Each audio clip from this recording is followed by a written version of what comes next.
El Teatro Municipal de Las Condes les da la más cordial bienvenida. Para su tranquilidad, este recinto cumple con todos los protocolos de seguridad sanitarios que indica la autoridad. Les solicitamos cumplir con cada uno de ellos. Además, no está permitido cambiarse de butaca dentro de la sala. Les comunicamos que el evento está a punto de comenzar, por lo que les pedimos apagar sus celulares o dejarlos en la modalidad de silencio. Les recordamos que no está permitido sacar fotos ni grabar videos. En la eventualidad de una emergencia y que el teatro deba ser evacuado, las salidas de escape se encuentran señalizadas con letreros luminosos de color verde. Personal calificado les guiará ante una evacuación. Les pedimos que sigan sus instrucciones. Por último, les reiteramos que mantengan sus teléfonos celulares apagados para no afectar el correcto desempeño del evento. Y les recordamos que el uso de la mascarilla es obligatorio en todo momento. Por su atención, muchas gracias.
Por estar acá, gracias por haber aceptado nuestra invitación. Es un gusto poder reunirnos en esta oportunidad.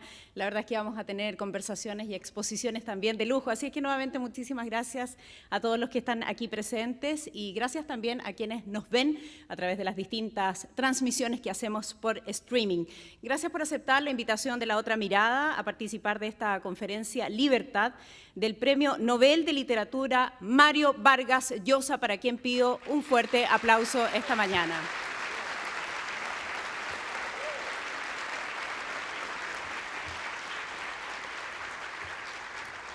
Mario, un gusto, un honor. Muchísimas gracias por acompañarnos en esta jornada. Vamos a escuchar su exposición, pero luego tendremos también un destacado panel de conversación que voy a tener el honor, además, de moderar, así es que agradezco también a La Otra Mirada por esta invitación. Estaremos junto al destacado periodista Álvaro Vargas Llosa, para quien también pido un aplauso.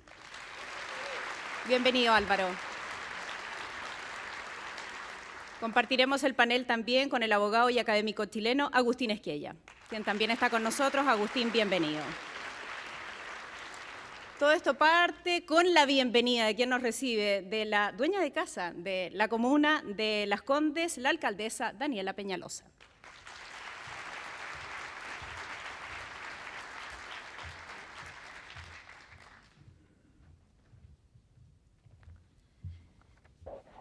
Hola, muy buenos días, estimado Mario, Álvaro, Nicolás, al presidente Eduardo Frei también saludarlo, a don Agustín Esquella, a los concejales de la Municipalidad de Las Condes que nos acompañan, a tantas autoridades que vemos también entre nosotros, alcaldes, diputados, empresarios, exconvencionales, y a todos ustedes que nos acompañan esta mañana de jueves, exministros también que nos están acompañando. Mario, Álvaro, muy bienvenido nuevamente a Las Condes. Abrir las puertas de nuestro teatro municipal para escuchar sus ideas y reflexiones sobre la libertad es realmente un honor para todos nosotros. Agradezco una vez más a Nicolás y a La Otra Mirada por entregarnos esta oportunidad de tenerlos nuevamente en el Teatro Municipal de Las Condes. Ustedes saben que en Las Condes siempre tendrán un espacio para los debates que tengan relación con el fomento de la libertad en nuestro país y en todo el mundo.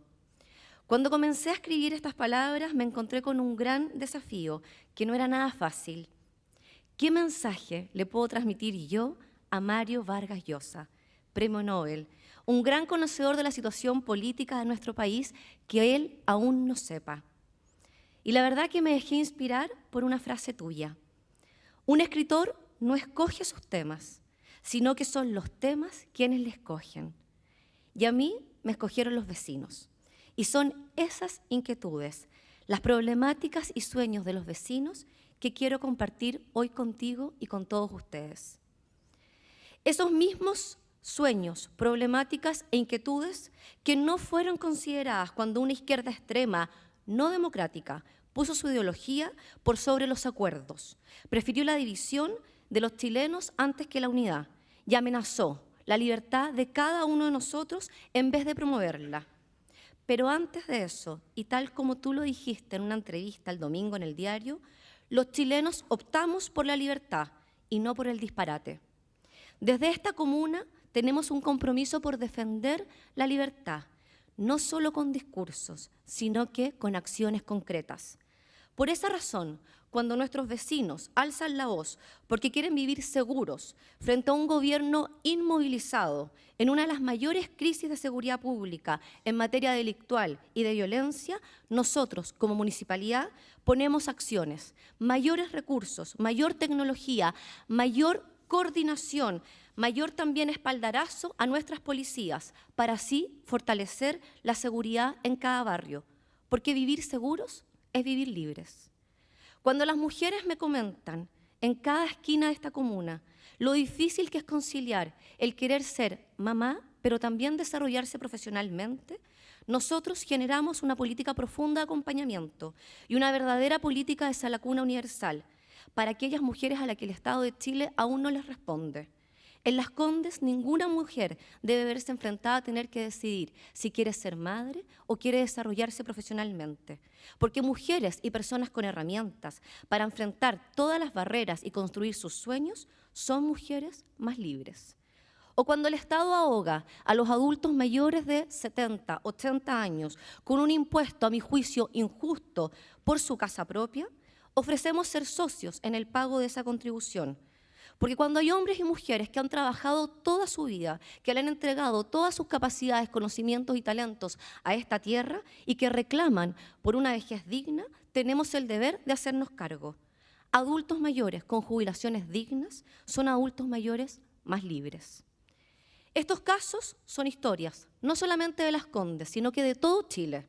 Historias que representan problemas diversos, que requieren soluciones complejas, pero con una base común, una política de cara a las personas, al ciudadano, que confía en él, que confía en el ciudadano, que lo empodera y que por sobre todo busca fortalecer el valor de que seamos personas cada día más libres.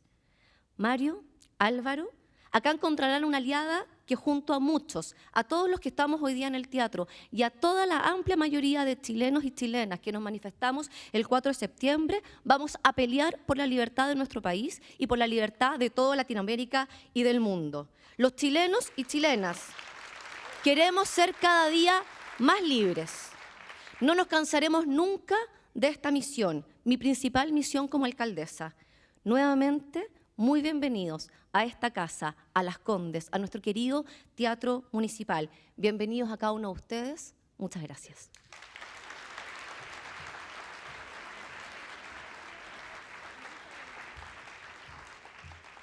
Bien, agradecemos las palabras de la alcaldesa y quiero dejar aquí en el escenario a Nicolás Ibáñez, presidente de La Otra Mirada. Bienvenido, Nicolás, también.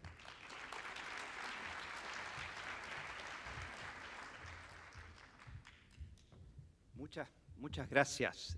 En realidad hace tiempo que no había visto ese video con varias imágenes de anteriores ediciones de La Otra Mirada.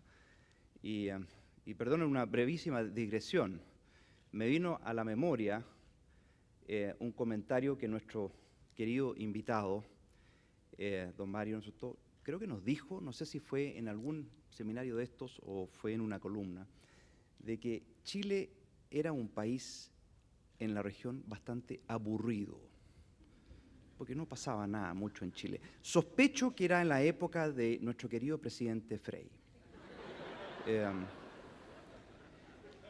Pero después...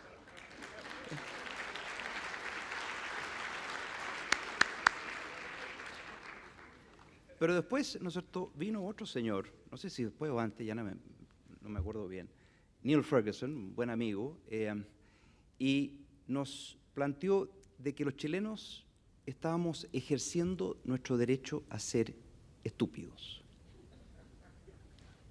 Entonces, al ver eso, no pude dejar de ligar esos dos comentarios o esas dos interpretaciones de lo que estaba pasando en Chile. Creo que la cosa hoy día no podría estar más entretenida.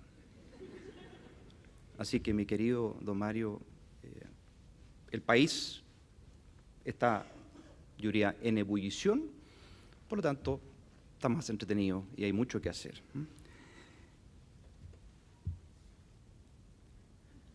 Muy buenos días a todos. Me llena de emoción confirmar el interés y expectación que provoca nuestro invitado en cada uno de ustedes. Ese era el Chile aburrido. Mario Vargas Llosa es probablemente uno de los intelectuales más reconocidos en el mundo de habla hispana, aunque el alcance de sus palabras, evidentemente que no queda limitado por el lenguaje ni la geografía.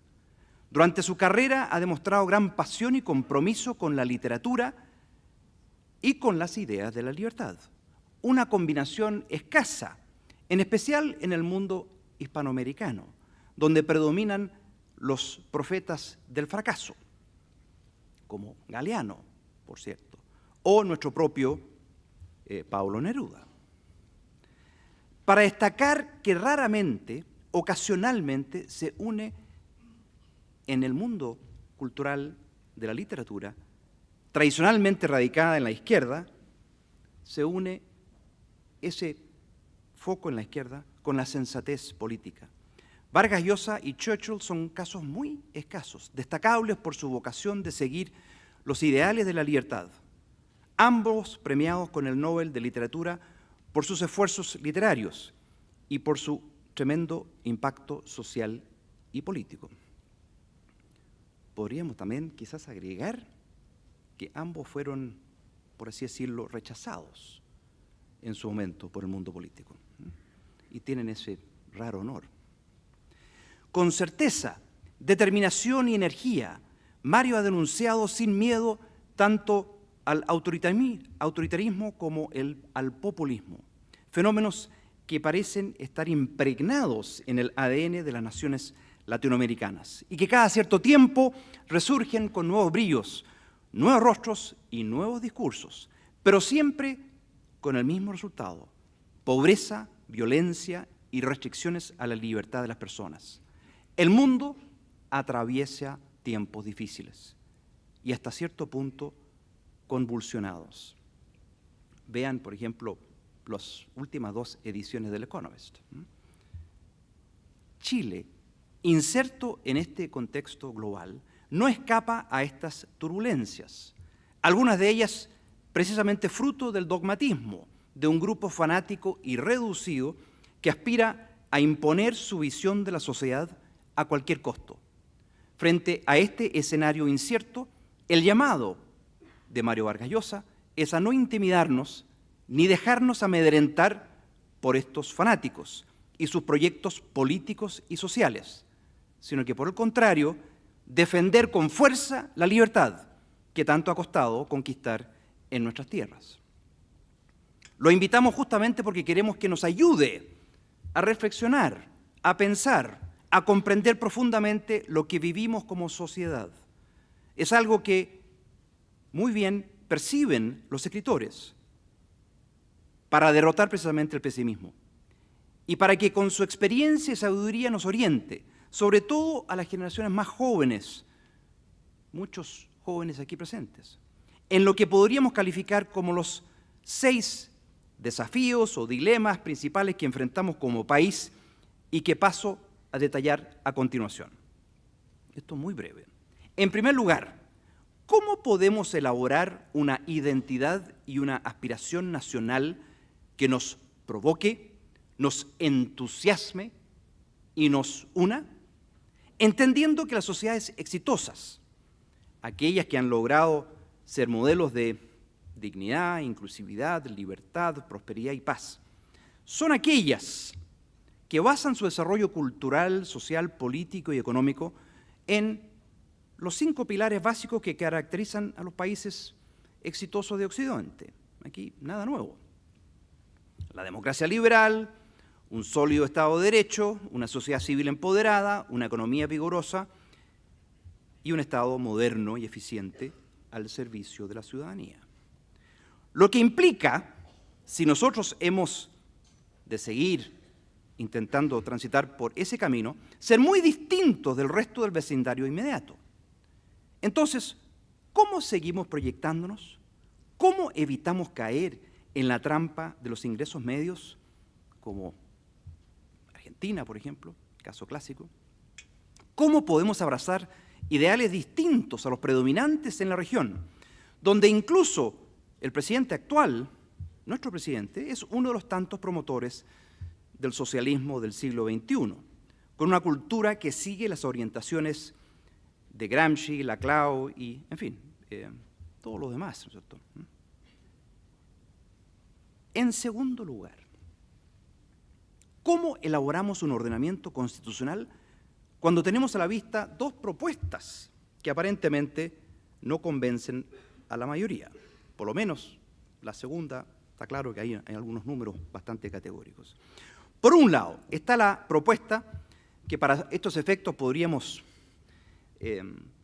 caer en la tontera del llamado neoliberalismo, pero llamémoslo para los efectos prácticos, la alternativa neoliberal, en estricto rigor la constitución, digamos, del presidente Lagos, que permitió canalizar acuerdos básicos para salir de la pobreza, pero aparentemente habría sancionado grados de indignidad y de desigualdad que serían inaceptables en el Chile de hoy.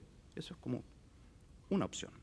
Y tenemos por otro lado la de un Estado omnipotente que propone una total refundación de la sociedad chilena para cambiar la naturaleza del país. Lógico, un Estado social de derechos, pero algo mucho más profundo que eso. El llamado plurinacionalismo es parte de eso. Ninguna de las dos parece entusiasmarnos mucho. ¿Cómo salimos de este entuerto? En tercer lugar, ¿por qué Chile requiere una nueva constitución? Aún no tenemos claramente la respuesta. ¿Es solo para ordenar mejor la estructuración de los poderes y generar un ambiente apropiado para que se debatan distintos ideales y propuestas? ¿O es para articular e imponer desde arriba el tipo de sociedad que añoramos? ¿O una combinación de las dos cosas? ¿Qué nos diría nuestro invitado, Mario Vargas Llosa? Cuarto lugar, ¿cómo abordamos la violencia extrema? De acuerdo al Índice Mundial de Terrorismo, Chile ocupa el lugar número 18 entre los países más impactados por el terrorismo en el mundo, solo superado por Colombia, en América Latina. Según el documento, se contabilizaron una gran cantidad, 362, no voy a entrar en detalles. Hoy el narcotráfico nos amenaza como a otras naciones, donde ha llegado a contaminar la política. Parece que todavía no las Fuerzas Armadas, pero estamos quizás a punto. No digo que se promueva abiertamente desde el poder político, pero el actual gobierno en esta materia peca de omisión. Quinto lugar, ya estamos llegando al final. Frente a la pérdida de confianza en los mecanismos y los liderazgos que forman la base de la operación de una democracia liberal, concretamente partidos políticos y cómo se conducen los partidos políticos, ¿cómo se restablece la institucionalidad y los liderazgos requeridos para que la vida política vuelva a recobrar la importancia y el apoyo ciudadano que amerita? Una servidora pública como nuestra alcaldesa, ella es un animal político, esencialmente. ¿Y cómo puede ella desarrollar su vocación política y ser parte de una democracia liberal pujante? ¿Cómo atraemos a los talentos más señeros del país para ejercer una vocación pública? Y finalmente, ¿de qué manera los que estamos en la centroizquierda o centroderecha evitamos cometer errores garrafales? Es cierto que hasta ahora pareciera que hay un ambiente un poquitito más relajado entre nosotros, ¿no? Que habríamos avanzado. Creo que es muy peligroso. Nuestro ideario parece que ha permeado en algo, al menos si tomamos en cuenta el último plebiscito, pero pareciera que no ha sido por nuestros méritos propios. Es decir, diría yo que todo el esfuerzo de la otra mirada no creo que ha sido tan eficaz. Algunos dicen que ayudan, pero vamos a ver. Si estamos donde estamos hoy día, es por los errores casi infantiles de la contraparte. A mí se me ha criticado mucho por decir esto, pero creo que tener al gobernante que tenemos hoy y a su equipo en el gobierno es casi una bendición. Gracias. Si hemos ganado algo de espacio, es porque inteligentemente, como en el tenis, hemos evitado perder. El tenis es un juego, yo no soy un especialista en tenis, pero es un juego de perdedores, y el que gana es el que pierde menos. Se llama winning by not losing en inglés. Y la contraparte ha cometido más errores que nosotros. Hoy estamos iguales, como en el tenis. Basta que nosotros cometamos más errores que nuestro contrincante para perder el juego y definitivamente perder el campeonato. Y que Chile termine perdido y sin rumbo. Así que es un momento particularmente virtuoso, pero particularmente delicado. Estas son las 6 interrogantes que yo me atrevería a proponer como orientación para los debates y análisis que quisiéramos alentar en esta oportunidad desde la otra mirada. Bienvenido, Mario, y muchas gracias por asumir la hermosa tarea de expandir la libertad, el progreso, la prosperidad y la dignidad en cada rincón de América Latina. Gracias por liderar la batalla cultural. Como diría Shakespeare, en una de sus obras, que seguramente Mario conoce muy bien, y el otro día estuve justamente en Londres y pasamos por el teatro The Globe, así que me recordé de esto. Todo el mundo es un escenario, all the world's a stage, y todos los hombres y mujeres meros jugadores tienen sus salidas y sus entradas, y un hombre en su tiempo juega muchos papeles. Sin duda, Mario Vargas Llosa está jugando hoy, junto a su hijo Álvaro, un papel clave. Muchas gracias.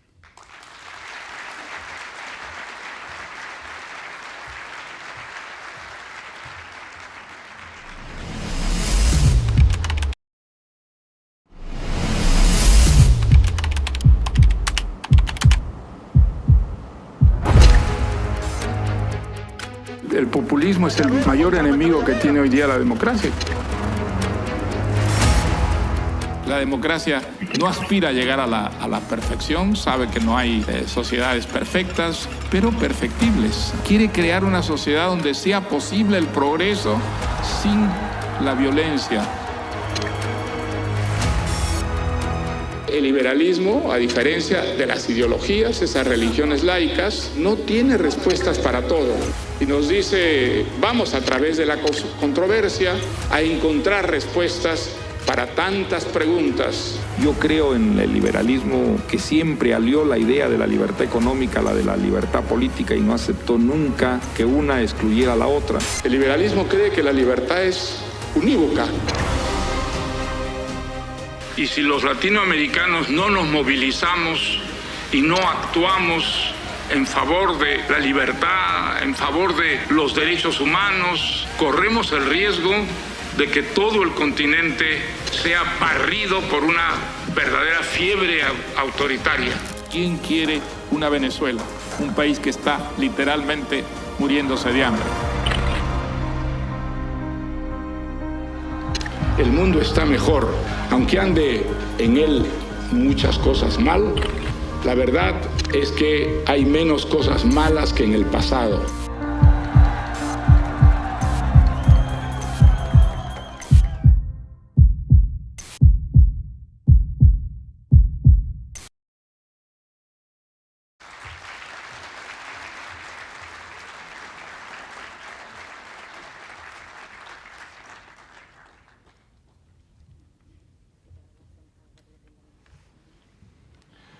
Queridos amigos, estoy muy contento de estar una vez más en Chile y en estas precisas circunstancias. Agradezco a La Otra Mirada haber reunido a esta impresionante cantidad de público y a Nicolás Ibáñez, que es el gran mecenas de esta reunión. Tengo que resumir en pocas palabras la palabra libertad. Hoy en día ocurre algo extraordinario en la historia de la humanidad, y es que por primera vez en esa larga tradición que es la historia, los pueblos pueden elegir ser libres y ser prósperos o elegir ser dependientes y pobres. Es algo absolutamente fuera de lo común. En el pasado no ocurría así. Los países que gozaban de mayor libertad eran los países poderosos, los países que tenían ejércitos considerables, y los pequeños países pues estaban, digamos, librados a su suerte, una suerte que en algunos casos era más bien moderada y en otros casos trágica.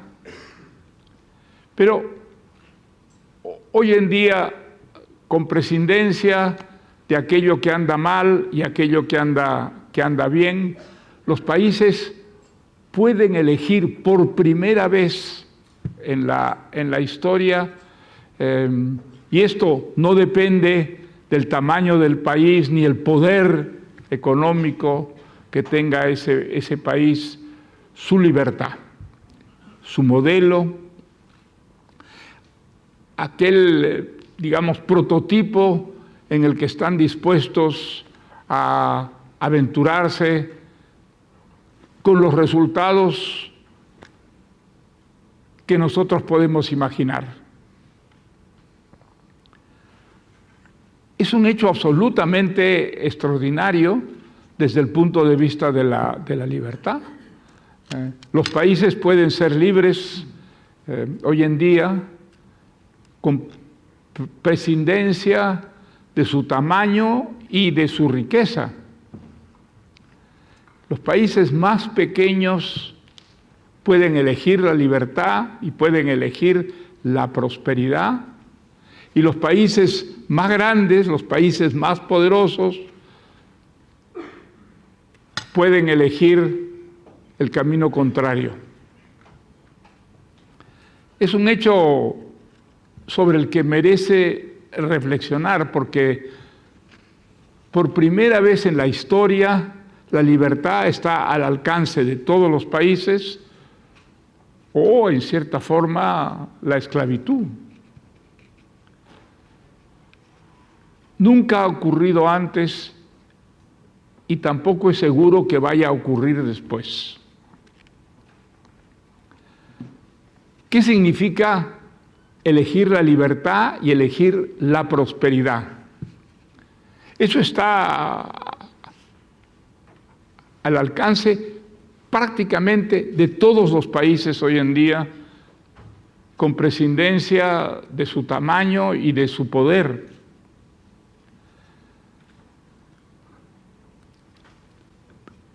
Vale la pena reflexionar sobre este hecho que, repito una vez más, no ha ocurrido nunca en la historia de la humanidad. Por primera vez los países pueden elegir la prosperidad o pueden elegir la pobreza. Las carencias, las divisiones. ¿De qué depende? Depende fundamentalmente de la decisión de ese país. Tenemos hoy en día casos muy interesantes en el sudeste asiático. Países que han elegido la libertad y que han elegido al mismo tiempo que la libertad, la prosperidad. Uno de esos casos es Taiwán, por ejemplo. Taiwán era una dictadura y sin embargo ha dejado de serlo, y a medida que se desarrollaba, con la ayuda de Estados Unidos, por supuesto, y de distintos países de la Tierra, iba democratizándose y hoy en día es uno de los países que representa en el Asia una democracia operante. Es el caso de Corea del Sur. Corea del Sur era un país autoritario, era un país próspero, pero un país autoritario. Y sin embargo, es un país que ha ido democratizándose hasta ser hoy en día uno de los países democráticos y de los países más prósperos del Asia. Hay un caso muy interesante, que es el caso de Singapur, que es una isla, como ustedes saben, que fue condenada en cierta forma por su asociado, porque, digamos, parecía un lastre, parecía un país que estaba condenado a la ruina si no prescindía de ella.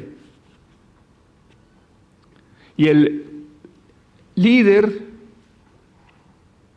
de esta isla, o esta semi-isla, parece que lloró el día que Malasia tomó la decisión de desprenderse de Singapur. Bueno, quienes han estado en Singapur o simplemente saben el caso de Singapur, saben también que es uno de los países más prósperos de la Tierra. Un país que no tiene nada, que tiene simplemente acceso a distintos océanos y que ha convertido la necesidad en virtud.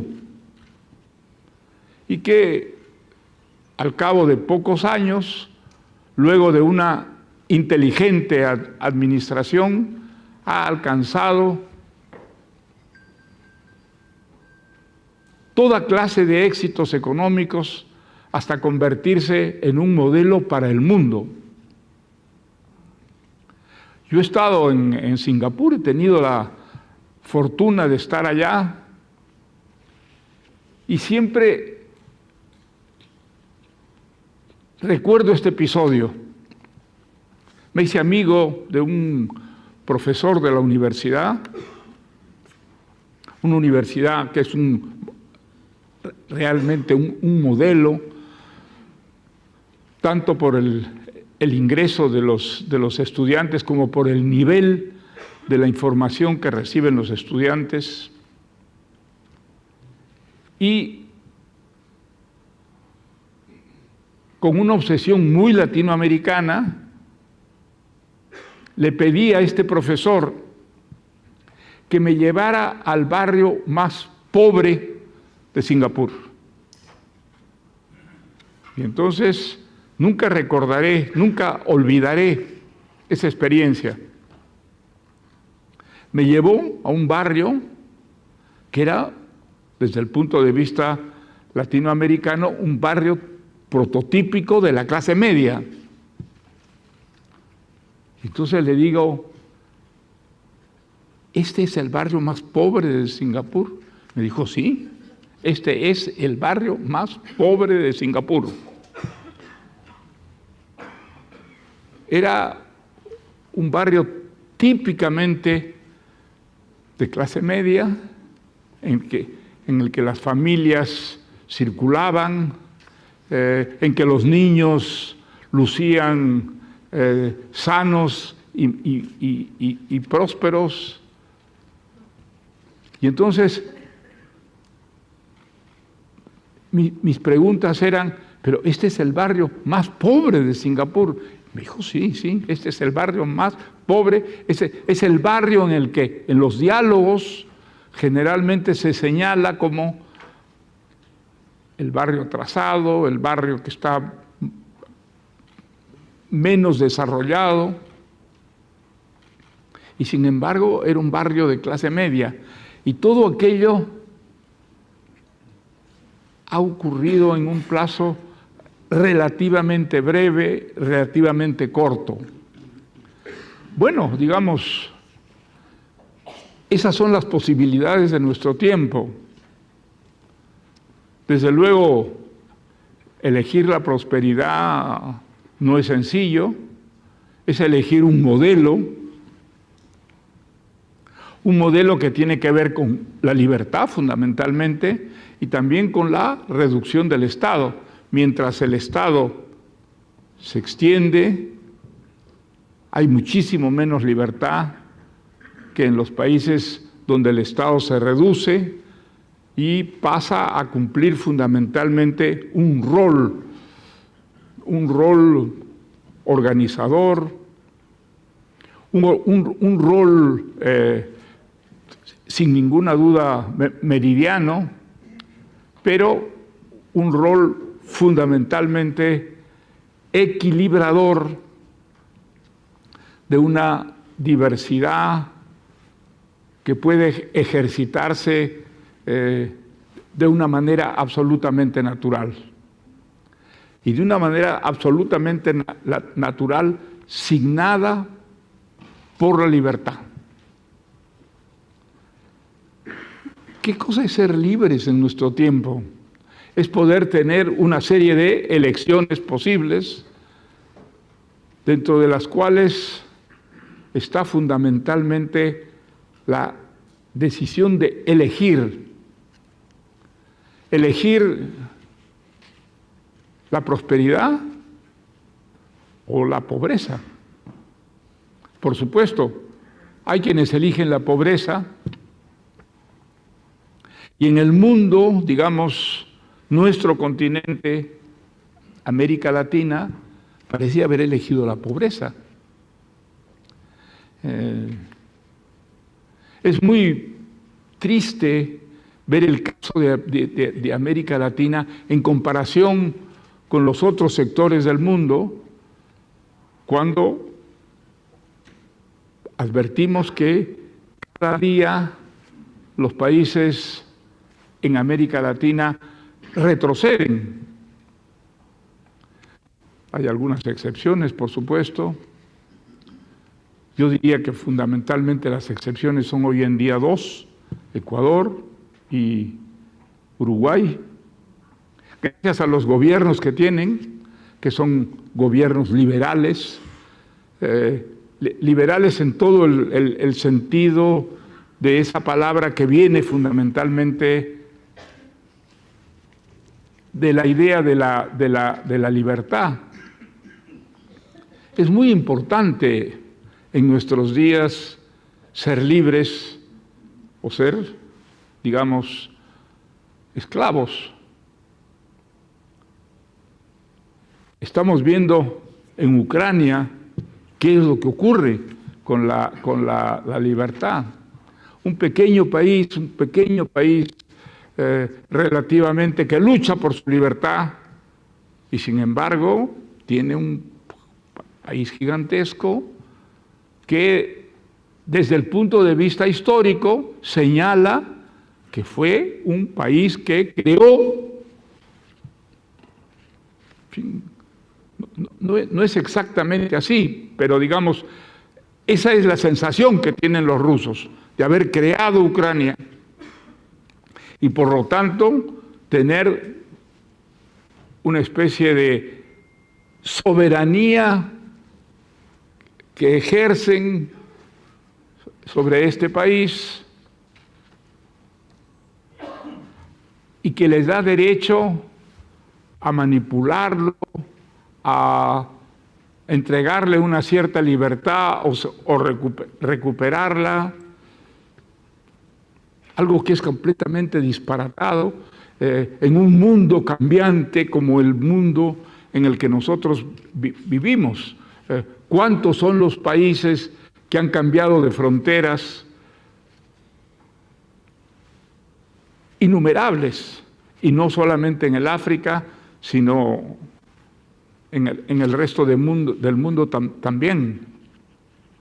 Y sin embargo, allí ha ocurrido, digamos,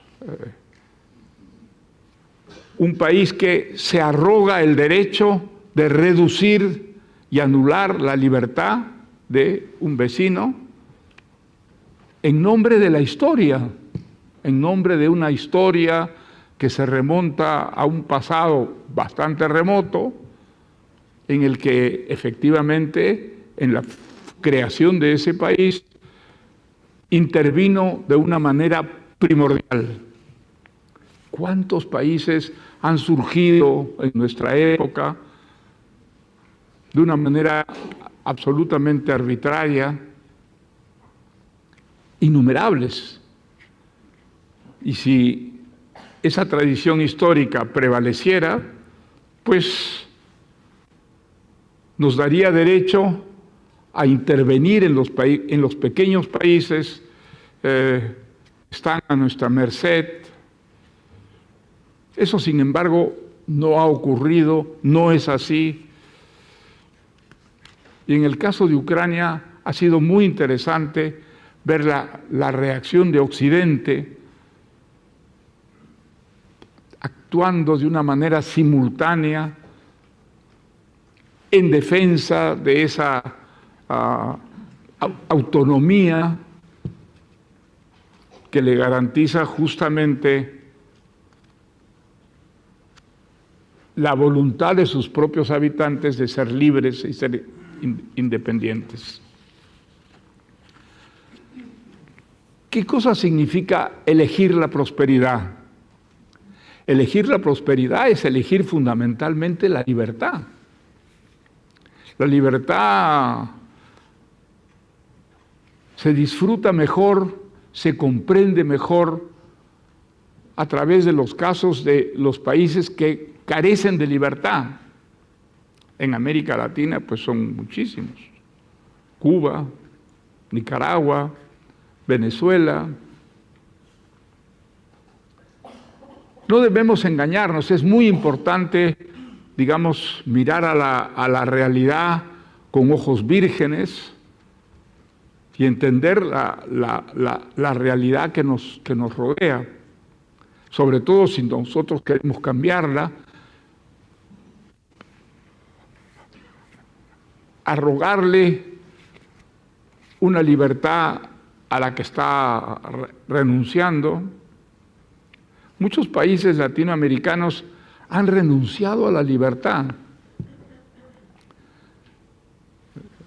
es uno de los dramas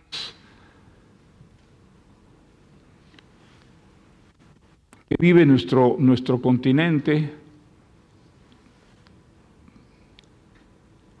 Chile había elegido la libertad. Chile, para los liberales latinoamericanos, liberales que son conscientes o que no son conscientes de esas convicciones, Chile representaba un modelo que había elegido la prosperidad. Cuando América Latina había elegido la pobreza, la miseria, la demagogia, la falta de libertad, Chile había elegido la libertad.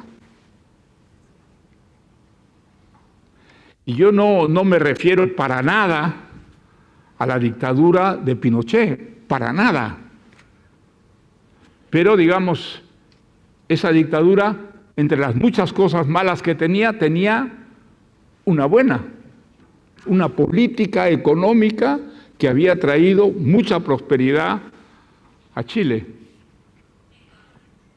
Y luego los líderes democráticos se reunieron y establecieron un acuerdo para continuar con ese modelo económico que había traído mucha prosperidad a Chile. Y los liberales en América Latina, que no son pocos, estábamos muy entusiasmados con el caso chileno. Y el caso chileno, de pronto, empezó a desconcertarnos con la violencia desatada en las calles de Chile, con la destrucción de edificios, con la destrucción de locales subterráneos. ¿Qué es exactamente lo que ocurrió en Chile? ¿Por qué vino esa violencia que interrumpió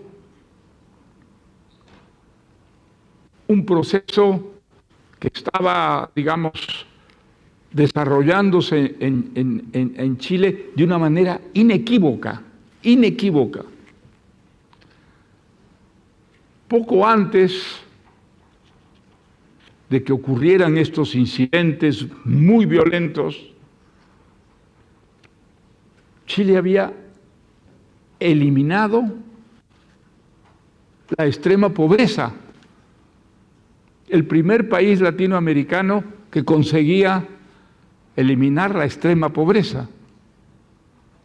Y desde luego, quienes seguíamos con entusiasmo el modelo chileno, pues nos sentíamos perfectamente justificados cuando los periódicos del mundo entero anunciaron que Chile eliminaba la extrema pobreza. ¿Qué ocurrió exactamente para que los chilenos de pronto renunciaran a esta prosperidad, renunciaran a este camino que los conducía a una verdadera independencia y regresaran a épocas pasadas? Yo todavía no sé, yo todavía no tengo una respuesta al respecto, pero estoy seguro que la hay, estoy seguro que, y sobre todo los chilenos, deben tenerla. ¿Qué llevó a Chile de pronto, de la noche a la mañana, a cambiar esa elección en favor de la libertad, en favor de la prosperidad, y luego a retroceder para ponerse en contacto con el resto de América Latina, que había elegido mal, que se había equivocado en la elección? Bueno, digamos, esa respuesta la tienen ustedes mejor que yo mismo. Pero hay, sin duda, alguna explicación. Que había problemas de tipo social, esos problemas se resuelven. Esos problemas tienen solución. Esos problemas pueden resolverse de manera pacífica, sin necesidad de la violencia que invirtió Chile en retroceder de una elección que era muy positiva para América Latina. ¿Qué significa elegir la prosperidad? Lo que Chile estaba tratando de conseguir y lo conseguía de una manera evidente y inequívoca. En primer lugar, acercarse a los países que tienen las democracias más avanzadas en el mundo. Y eso Chile lo estaba consiguiendo. Chile estaba acercándose a esas democracias y distanciándose de la América Latina que había elegido mal.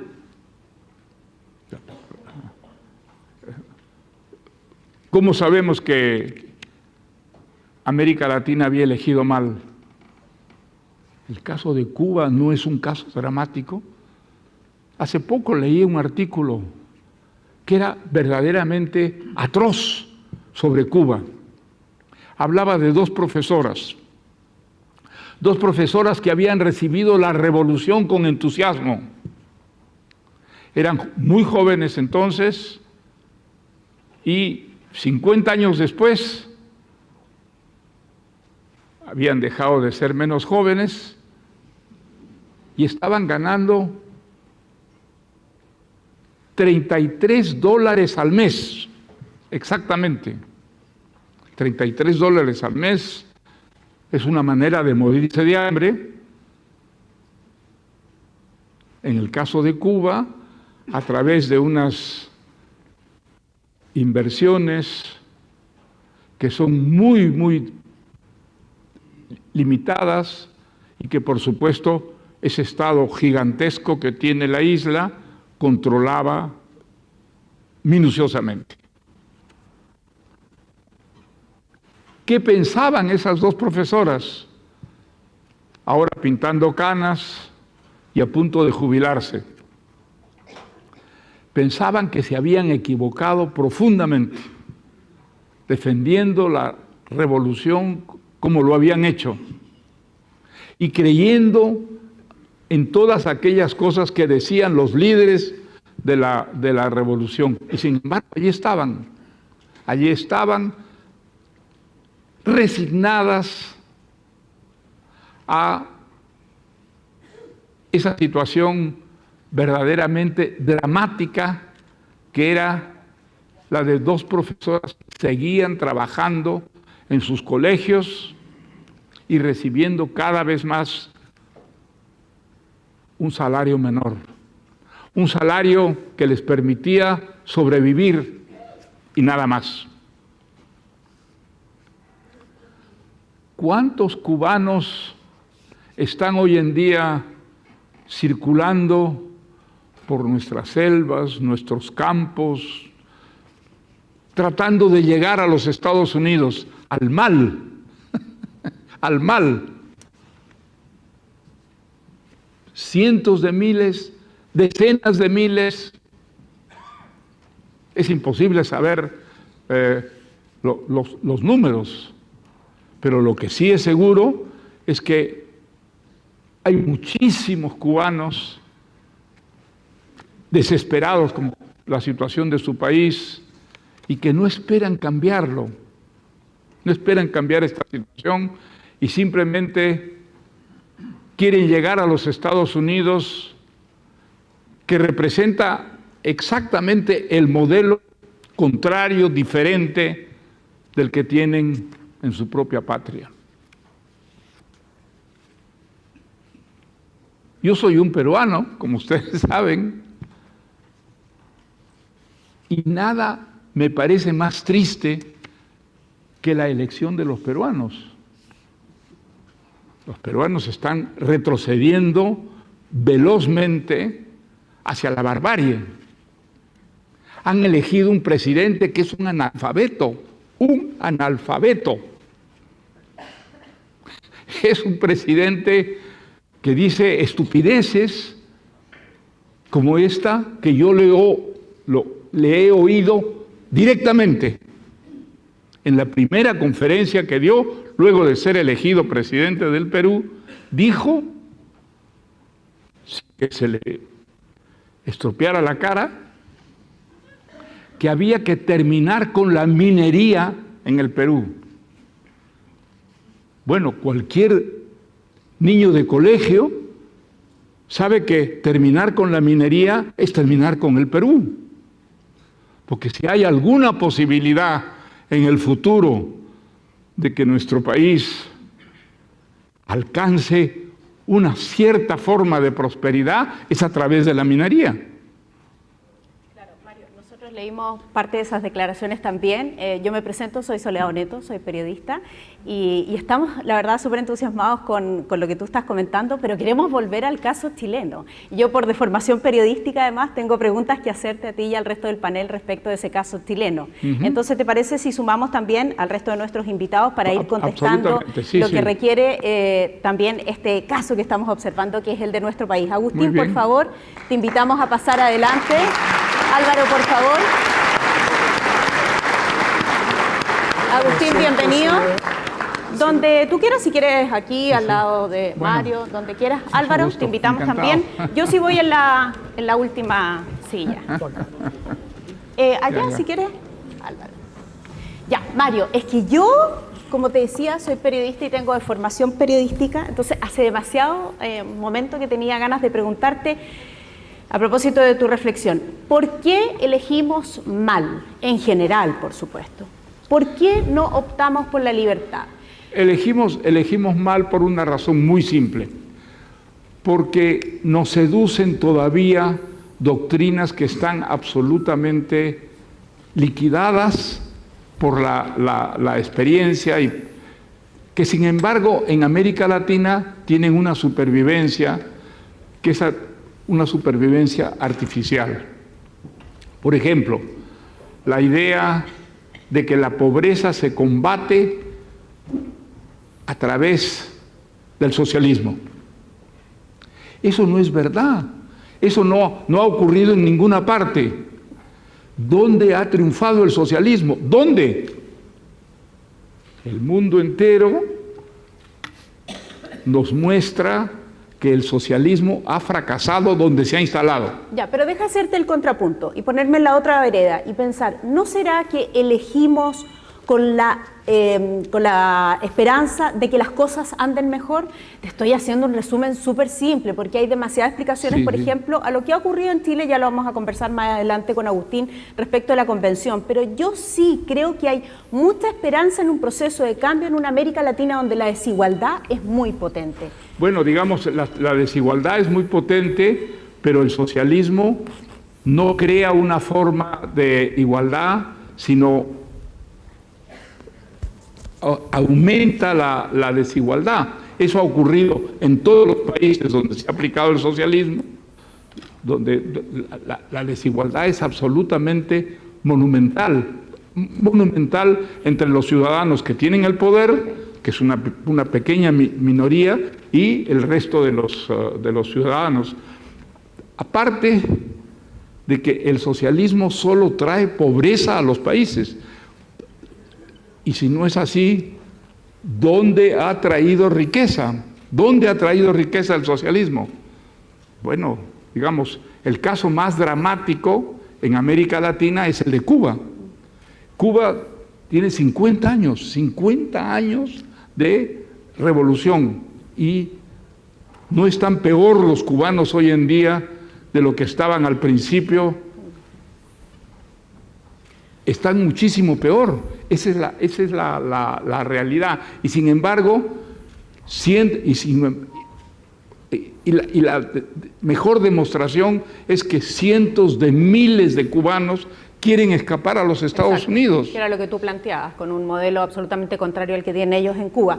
¿Quieres sumarnos algo, Álvaro, a estas elecciones? Te miraba atentamente escuchar las reflexiones de tu padre, lo conoces además muchísimo mejor que nosotros. ¿Cuál es tu punto de vista de analista, de periodista respecto de esta elección? ¿Por qué no elegir por la libertad? ¿No será también que la libertad implica mucha responsabilidad y trabajo detrás? Cómo no, antes que nada quiero agradecer a la alcaldesa de Las Condes por la hospitalidad y a Nicolás por comprarse estos líos. No tiene Nicolás ninguna necesidad de comprarse estos líos y hay que agradecérselo muchísimo. Mira, yo creo que la fuerza del mito y la fuerza de la utopía desde el comienzo de la vida republicana han sido muy importantes en América. De hecho, desde el comienzo de la colonia, desde el descubrimiento de América, la primera descripción que hacen los cronistas de América Latina, cuando no se llamaba América Latina, es eso, es mito y es utopía, ¿no? Es decir, la invención de una realidad que no existe ha sido siempre fundamental para el discurso político, ¿no? El mito es la invención de un pasado que digamos nunca existió, la utopía es la invención de un futuro que nunca existirá. Eso ha sido clave en el discurso político latinoamericano y lo es todavía. Pero ha sido un discurso político, perdona que te interrumpa, Álvaro, súper hábil.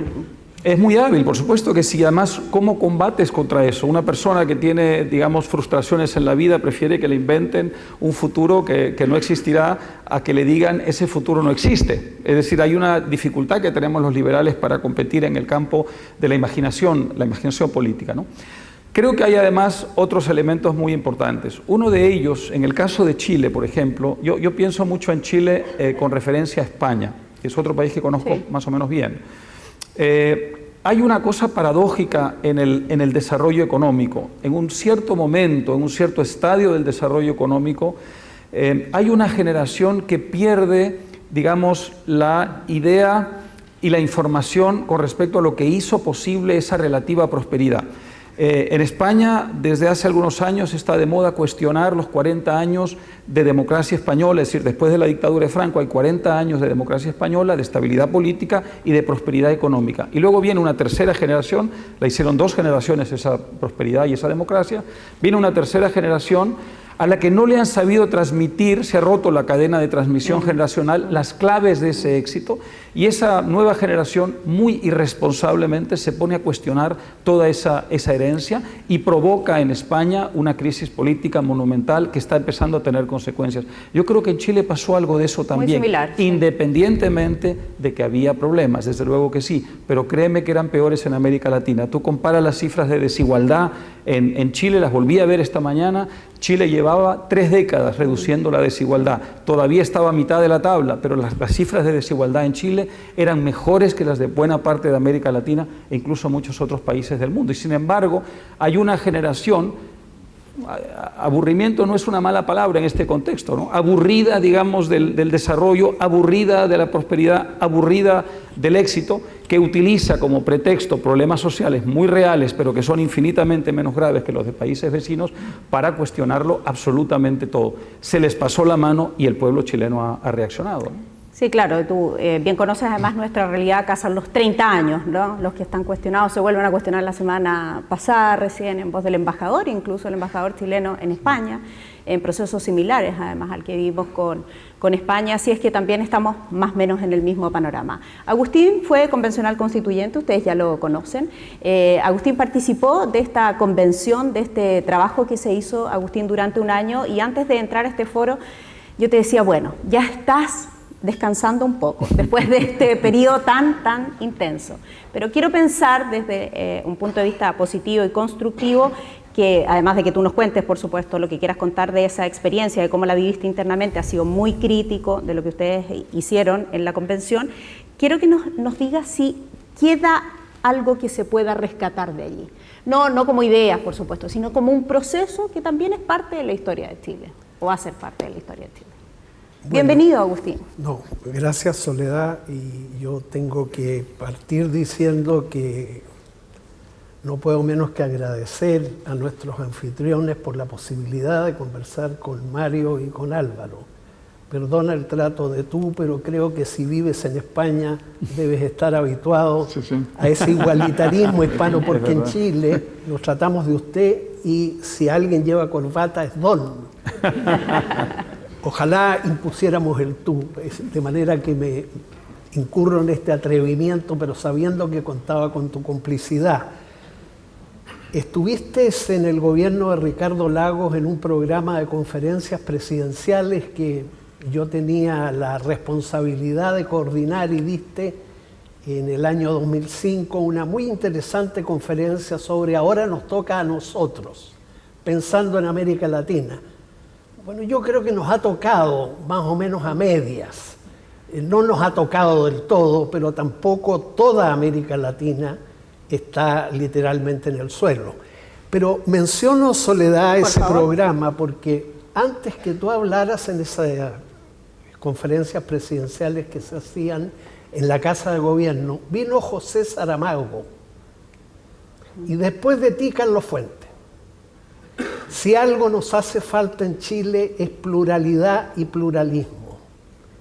Una de las peores vicios de la sociedad chilena, tanto hacia la izquierda como hacia la derecha, es que solo queremos escucharnos entre nosotros mismos. Y ese acto de pluralismo fue deliberado.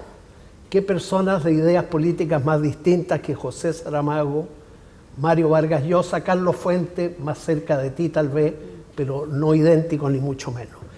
Yo tengo, Mario, que también aprovechar un minuto, Soledad, en agradecerte tus novelas. Sí, ahí nos sumamos todos. Te agradezco tus novelas porque comparto tu juicio que leyendo novelas es quizás la mejor manera de advertir la complejidad del mundo, la complejidad de las demás personas, la complejidad de uno mismo, la complejidad de las sociedades en que vivimos. No solo leemos con un propósito de entretención, que ya sería suficiente, sino la novela, y particularmente tus novelas, son una ventana a la complejidad. Y esa complejidad del mundo, de las personas, de las sociedades, es algo que tal vez en América Latina perdamos. 2 minutos más, Soledad. Hemos hablado de liberalismo. Déjenme solo puntualizar que no hay liberalismo, sino liberalismos. Hay distintas tradiciones liberales. El liberalismo clásico de Adam Smith, el liberalismo social de John Stuart Mill, el liberalismo igualitario de John Rawls, el liberalismo también igualitario de un Ronald Dworkin, el liberalismo, incluso el liberal socialismo de un Norberto Bobbio. Entonces, solo aprovecho la oportunidad, no voy todavía a tu pregunta, perdón, Soledad, de advertir que el liberalismo es como un gran tronco del que han emergido distintas ramas y cada una de esas ramas ha dado diferentes frutos que tienen distinto sabor. Una de las ramas del liberalismo que existe, y yo empleo esta palabra, Mario, no de manera peyorativa, sino descriptiva, el neoliberalismo. Es una versión de la doctrina liberal, como otros liberalismos también lo son.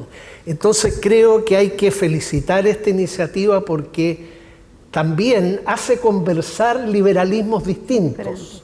Yo me siento un liberal, me declaro un liberal, pero no suscribo los planteamientos neoliberales. Pero no negaría que el neoliberalismo es un liberalismo. Es un liberalismo. Bueno, dicho eso y para terminar, Soledad, yo siempre digo para terminar, pero no termino nunca.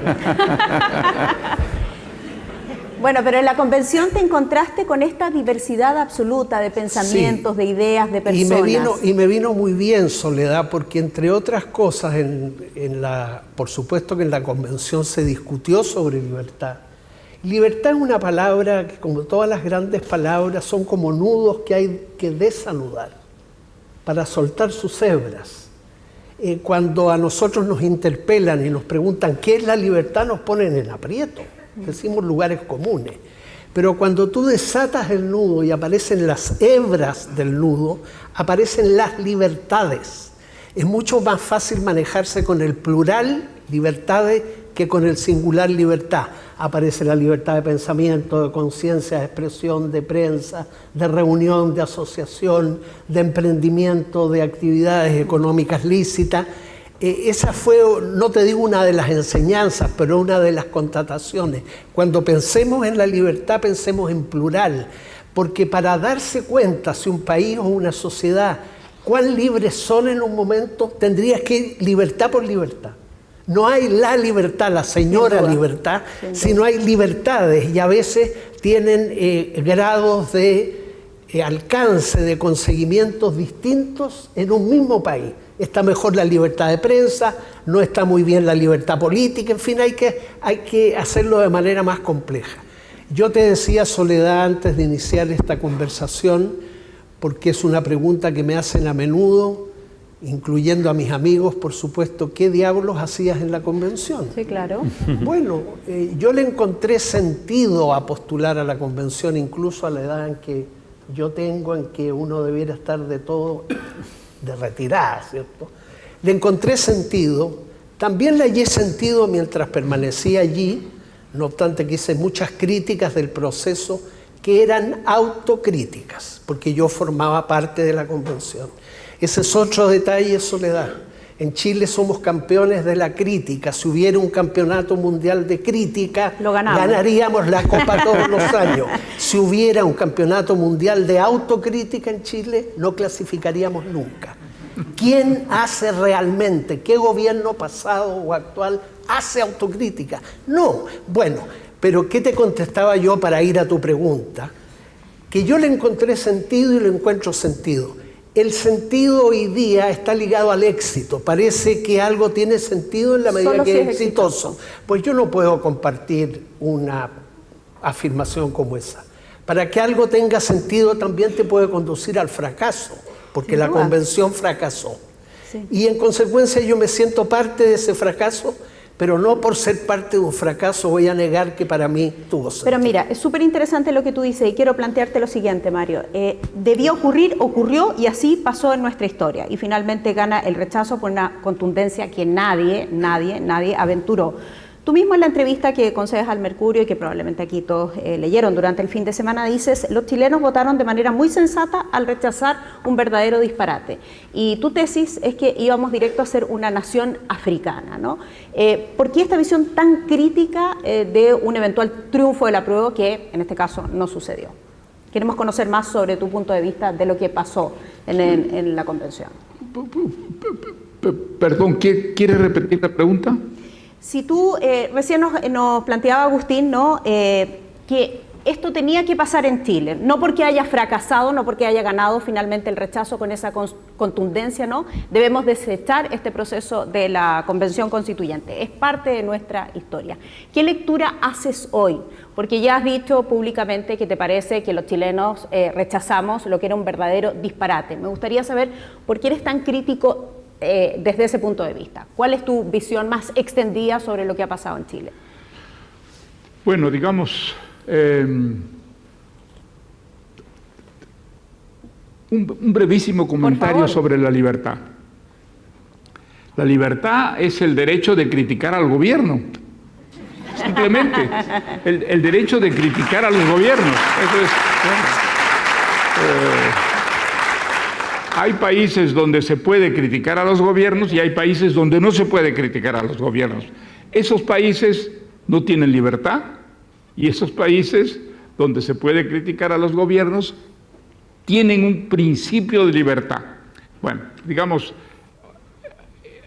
esa es la diferencia capital y es una diferencia que tiene que ver no solamente con las críticas políticas, sino con las críticas económicas, sociales, desde el punto de vista de la comunidad. Es muy importante que haya libertad, es muy importante que una persona pueda dirigirse al gobierno o pueda, desde el punto de vista literario, por ejemplo, atreverse a avanzar en un dominio que hasta entonces estaba reservado, que estaba prohibido. No es verdad. Digamos, esa es la gran diferencia hoy en día entre los países que son libres y los países que no son libres. Digamos, en América Latina, pues sí, hay muchos países donde no se disfruta de una libertad que sin embargo está al alcance de la población. Y sin embargo, digamos, allí ¿qué es lo que falta? Falta una cierta educación que permite a la gente pronunciarse respecto a favor o en contra de las decisiones políticas. Pero digamos, la enorme diferencia entre los países donde se goza de libertad y los países donde no existe esta libertad es la frontera entre lo que es una democracia y lo que es el totalitarismo. Las distintas formas de totalitarismo. Digamos. Y también te preguntaba, porque es interesante, digamos, para aterrizar esa idea, sobre tu entusiasmo por el voto chileno, es decir, el resultado del plebiscito rechazando la propuesta de nueva Constitución. Desde te luego, entusiasmó. Desde luego. Hombre. ¿Crees que podemos construir algo mejor, Mario? Sí, absolutamente. Yo creo que Chile es un país que está a la vanguardia de América Latina, y sobre todo en estos momentos en que América Latina parece haber elegido la pobreza y la dictadura, ¿no? Esa es una realidad de nuestros días que sería una insensatez negar, ¿no? Sí, claro. Hoy en día América Latina es un continente en el que parece prevalecer, digamos, la adhesión a doctrinas que son antidemocráticas y a doctrinas que son que garantizan la pobreza de la sociedad. Esa es una realidad de nuestros días, y creo que sería una insensatez absoluta ignorarla. Claro. Digamos, la mayor parte de los países latinoamericanos han elegido mal. Simplemente hay unas elecciones libres, pero han votado en favor de las peores opciones. Es el caso, por ejemplo, de Colombia. Colombia es un país que es muy interesante, muy curioso el caso de Colombia, porque había una guerrilla que duraba 50 años, y sin embargo la guerrilla ocupaba una cierta parte del país y la democracia funcionaba en el resto del país. Había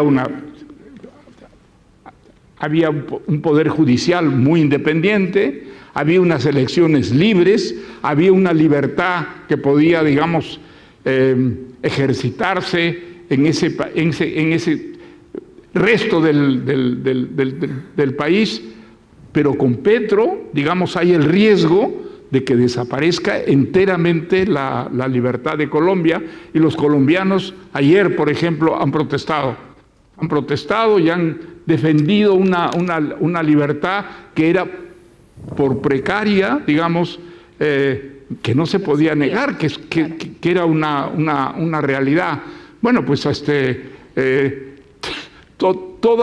digamos, mis convicciones democráticas y liberales están con esos colombianos que quieren defender, digamos, un margen de libertad en su país, ¿no? Claro que sí. Álvaro, los chilenos elegimos y optamos, como ya está dicho, contundentemente por el uso de esta libertad. Yo recuerdo que hace un tiempo, cuando fui a España a entrevistar a Cayetana Álvarez de Toledo, quien participó también antes de que viniera aquí al seminario de La Otra Mirada, al final me dice: no entiendo cuál es el apuro de ustedes por escribir una constitución rápida. Ella haciendo su reflexión, nosotros teníamos nuestros propios tiempos. Pero ahora parece que en este segundo proceso también nos apremia sacar un proceso constituyente, lo mismo que le preguntaba a Mario.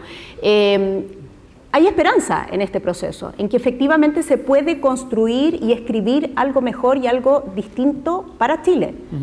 Como no, antes quiero añadir, fue muy interesante tu idea sobre los liberalismos, Agustín. Es absolutamente cierto. Yo añadiría aún más complejidad a eso, y es que en el mundo anglosajón la palabra liberal significa algo muy distinto de lo que significa en Europa o en América Latina, ¿no? Desde que terminó la era progresista, comienzos del siglo XX, la palabra liberal cambió de acepción, de significado, y pasó a significar algo en algunos dominios, sobre todo el económico, muy distinto de lo que significa para los liberales económicos, ¿no?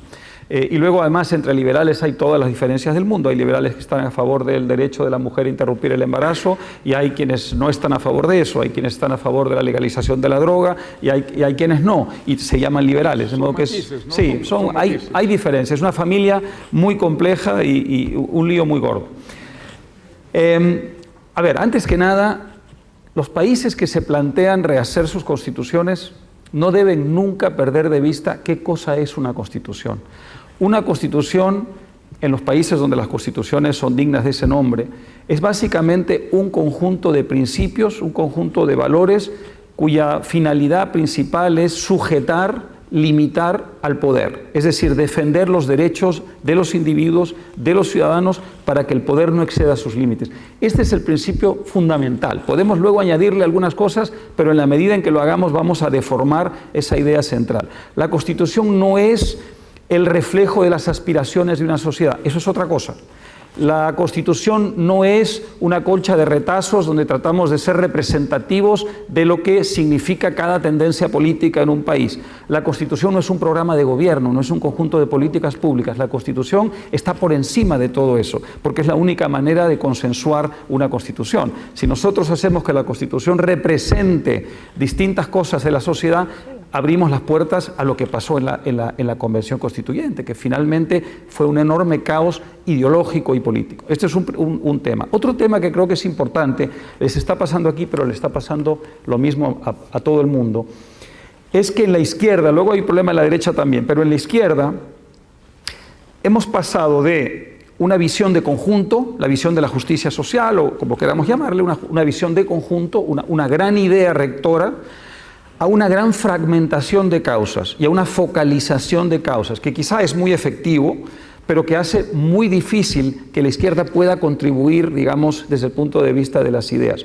¿Por qué? Porque hoy día la gente de izquierda prefiere concentrarse, o bien, si eso es lo que te apasiona, los derechos LGTB, o los derechos de la causa de la mujer, o los derechos en el tema ecológico, o esta fragmentación enorme le da eficacia, desde luego. Tú concentras una causa, eres más eficaz que cuando la diluyes, pero al mismo tiempo significa que es mucho más difícil para la izquierda hoy venderle a la sociedad una idea, digamos, edificante de sociedad, ¿no? A la derecha le está pasando que no sabe qué quiere. La derecha sabe que no quiere lo que quiere la izquierda, pero no está muy segura de qué quiere. Y la derecha chilena, la derecha latinoamericana, no estoy hablando de Chile en este caso en particular, hay una dispersión de las convicciones y de los valores en todo el espectro político, que está siendo mucho más compleja esta discusión y mucho más complicada. Y si eso va, si lo reflejas en una convención o en un congreso o en una convención constituyente, el resultado solo puede ser el caos. Entonces yo estoy entusiasmado, como lo está él, por el voto de los chilenos. Estoy seguro que la mayor parte de quienes están aquí lo están. Lo que no estoy seguro es de que quienes votaron contra ese proyecto, esa propuesta de constitución, tengan claro qué cosa quieren exactamente. Esto todavía está por verse, ¿no? Mira, qué interesante ese análisis, Agustín, el tuyo. Mira, se han expresado las palabras poder, derecha, izquierda. Al hilo de eso quisiera añadir que no hay derecha e izquierda, otra vez el plural se impone. En Chile al menos hay derechas e izquierdas. Yo me declaro un liberal de izquierda, otro día le puedo explicar a Álvaro, a Mario y a ti, que eso no es un oxímoron, pero hay una parte de la izquierda que no me representa para nada. El error está en creer. Por eso que en Chile muchos se apuntan a la República del Centro, son de centro. Una cosa muy rara para mí ser de centro. Ya, pero que nos queda muy cómoda también. Bueno, nos queda muy cómoda porque nos comprometemos muy poco los chilenos. No solo somos fomes, sino somos poco comprometidos. Pero ¿a qué voy, Soledad? De que la mayoría de la gente cree, a mi parecer erróneamente, que derecha e izquierda son extremos. Entonces, como la gente es moderada, y a mí me gusta la gente moderada, dice, no, yo soy moderado, no me puedo ir a ninguno de los dos extremos. En circunstancias de que en Chile, como en el mundo, además de derecha e izquierda, hay extrema derecha. La conocemos bien, tiene identidad, partido político. Y en la izquierda hay extrema izquierda. De manera que cuando uno dice de derecha a izquierda, no está polarizándose, como se dice en Chile, que es una palabra que nos aterra porque pensamos distinto. Este es un país curioso. Pensamos distinto y decimos, hoy Dios nos estamos polarizando. Es que pensamos distinto nomás. Y a veces es derecha contra izquierda, ¿me entiendes tú? Sin irse a ninguno de los dos extremos. Y lo otro es la cuestión del poder. Pareciera la muy sagaz definición de Mario, la libertad consiste en poder criticar al gobierno, o sea, al poder político. Pero, ojo, el poder político no es el único que causa daño a las personas y a las sociedades. El poder económico, en Chile hay muchas pruebas de eso, ha causado tanto o más daño que el poder económico. El poder militar causa daño en la sociedad, no lo sabremos. El poder de los medios de comunicación causa de pronto daño en la sociedad. El poder de organizaciones espirituales, como algunas iglesias, también causan daño en la sociedad. Entonces, cuando se trata de criticar al poder, cosa con la que yo no puedo estar más de acuerdo, a todos los poderes, a los más visibles, pero también a aquellos poderes, como suele ocurrir con el poder económico, que actúan salvajemente en la oscuridad. Ya, ¿te parece a ti también que eso es algo relevante y atendible? Todavía no me contestas del todo la pregunta que te hice. La más difícil. La más difícil de todas. Has sido crítico y he dicho del trabajo que terminaron haciendo. Hablaste también de, tengo acá anotado, de narcisismo al interior de la convención, ¿no es así? Incurrimos en altanería y narcisismo en tonos desafiantes. Está establecida también en muchos ámbitos la tesis de que se trató de construir un país que de verdad alguien se imaginó no existía, o a lo mejor el Partido Comunista se lo imaginó, o algunos grupos identitarios. Pero la verdad es que nuestro Chile ya tenía una historia y era muy difícil partir desde una hoja en blanco, ¿no? Y tampoco, a mi juicio, esto es súper personal, hacerlo era un error, es no reconocer la historia de tu propio país. Y la pregunta que yo te hacía es si pese a todo eso y a todo lo que ha sucedido, esta historia de un año, este trabajo, ¿sientes tú que ha servido como parte de nuestro propio proceso de reflexión? Bueno, sí, lo siento así, no tengo más alternativa que sentirlo así para no sentirme ¿Quieres ser un optimista? Mal. No, sí, Adriana Valdés dijo alguna vez, el optimismo hoy día es una obligación moral. Moral, sí. Y el optimismo no hay que tenerlo solo cuando se gana, sino también cuando se pierde. Porque Mario decía, ¿qué es elegir bien? Bueno, seamos francos, elegir bien es que gane la elección aquellos que piensan como uno. ¿Y qué es elegir mal? Elegir a los que piensan distinto de uno. Esa es la realidad, ¿cierto? Bueno, sí, yo hice crítica, pero siempre me tomo de la palabra autocrítica. Sí. Todo lo que dije de la convención en cuanto al proceso, me lo decía también a mí mismo, porque no fui capaz, junto a otro, de que el proceso luciera mejor ante la ciudadanía. Yo creo que nos perjudicó más el proceso que el texto. La ciudadanía más... Aquí. Pero no están de acuerdo. Bueno, está muy bien. Es la libertad. Voy a repetir la afirmación porque tampoco los chilenos somos muy dados a los matices. Nos gusta todo así. O es blanco o es negro. Dije que el proceso nos perjudicó más que el texto. La ciudadanía, creo yo, es lo que yo noté, se empezó a alejar de la convención, a enfriarse con ella. Primero, a distanciarse e incluso a tomarle malquerencia a la convención. Eso sentí yo en los meses finales, porque el proceso estuvo lleno de ripios, de inconvenientes que tú acabas de describir.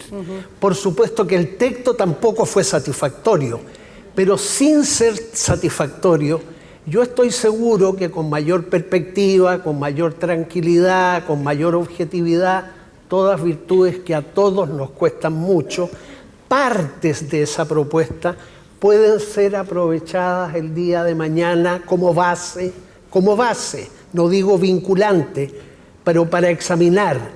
Doy un ejemplo, lo que la propuesta constitucional decía sobre protección de la naturaleza y el medio ambiente, tal vez sobreescrita esa parte, tal vez un poco ampulosa, bien, habrá que quitarle todo eso. Pero yo le diría a un futuro proceso constituyente, entre otros, fíjate en ese capítulo, léelo, no estás vinculado por él, eso fue rechazado. Pero no creamos que esto era un demonio, que se esperaba un ángel y resultó un demonio. Ni ángeles ni demonios, la vida nos enseña a todos que eso no es así. Y agrego algo más, Soledad, para entender lo que pasa en Chile, Mario y Álvaro. En Chile se viene reformando la Constitución del 80 con una lentitud exasperante. 1989, forzado por el plebiscito que perdió Pinochet, si no, no habría habido reforma.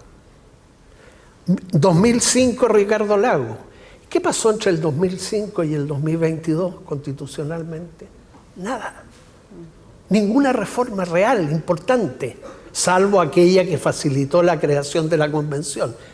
A ver, lo que yo afirmo es probable que no obtenga el aplauso de la mayoría de ustedes. Cuando un país sale de una dictadura, lo que tiene que hacer no es reformar la constitución de la dictadura, sino reemplazarla.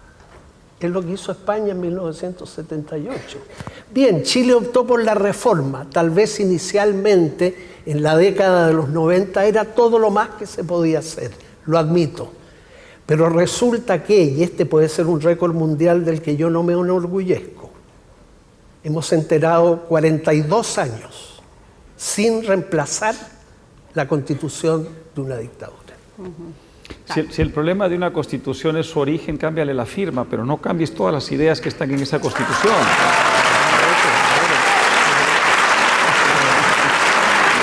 De hecho... Y luego, una cosa más desde el mayor respeto, Agustín. Es claro que los países pueden elegir mal. Eligieron el año 98 los venezolanos a Hugo Chávez y mira la tragedia que ha ocurrido. Eligieron a Daniel Ortega y mira la tragedia que ha ocurrido. Los fascismos de los años 30 en Europa fueron electos. Hay que elegir mejor. Desde luego que es verdad que sería de una extrema intolerancia decir que elegir bien significa elegir la preferencia que es la mía. Pero hay una diferencia entre las preferencias que no son la mía. Hay algunas que mantienen la democracia, hay unas que representan matices de política económica, y hay el riesgo de elegir algo que represente la desnaturalización total de la democracia y de lo que es muy difícil salir después, ¿no? Yo agregaría, Álvaro, que fíjate que a la hora de encontrar en América Latina gobiernos, no digamos países, que a nosotros tres, a nosotros cuatro, y estoy seguro que a todos nos desagradan, no hemos pasado a nombrar 3 países. O sea, Nicaragua, Venezuela, Cuba. No quiero tener el régimen de ninguno de esos países. Pero es que Chile, de verdad, está cerca de convertirse en Cuba. A ver, pero que lo respondan, porque es una excelente pregunta, que la respondan nuestro invitado. O sea, vamos a seguir aterrándonos con 3 gobiernos de un continente que tiene ¿cuántos países? Pero Chile, digamos, Argentina, salvo cuando gobierna Macri. Todos los países. Denme un segundo. Todos los países se pueden convertir en Cuba, todos. Escuchemos, sin ninguna excepción. Esto se ha puesto cualquier cosa menos aburrido. Oye,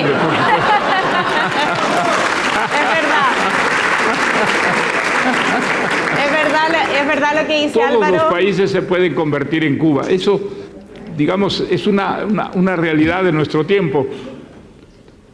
América Latina hace 50 años estaba en una situación semejante a la de hoy día, donde prácticamente la mitad de los países latinoamericanos han adoptado por una posición de extrema izquierda.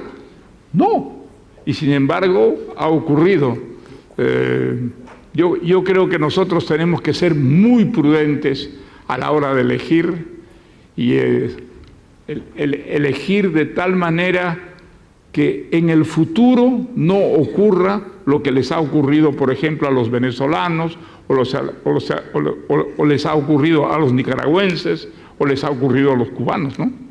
Mario, ¿por qué crees que los chilenos votamos así? ¿Por qué crees que los chilenos mayoritariamente rechazamos el texto? Bueno, yo creo que, digamos, el caso de Chile es un caso muy especial porque es un caso que se aparta extraordinariamente del resto de América Latina. Yo creo que, digamos,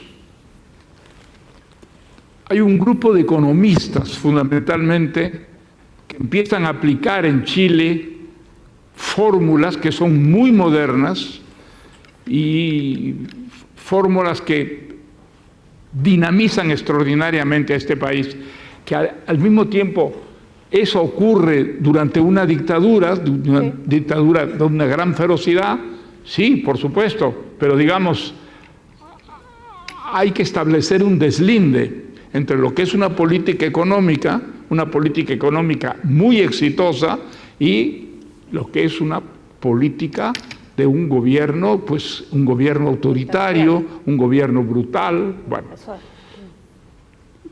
creo que esa diferencia es absolutamente fundamental y que de pronto Chile escapa a lo que es hoy día, digamos, una política común latinoamericana, y empieza a desarrollar, digamos,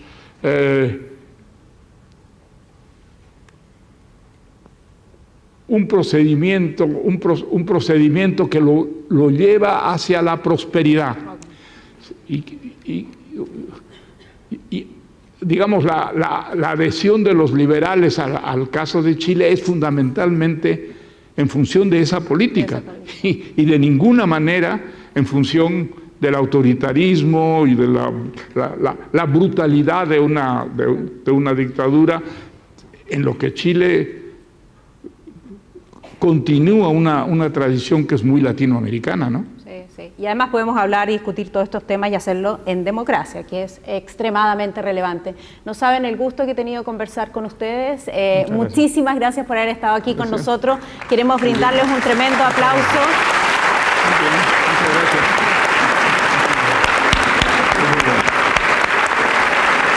La verdad es que nos habríamos extendido más en tiempo, porque siempre falta tiempo para conversar, pero teníamos también una propuesta con nuestros invitados. Gracias a todos ustedes que han estado aquí presentes, gracias a quienes nos han visto a través del streaming y gracias a La Otra Mirada. Un aplauso nuevamente para nuestros invitados. Muy bien. Muchas gracias, Agustín. De verdad. Muchas gracias a ti. Mario, qué gusto, un gusto saludarte y un gusto conocerte.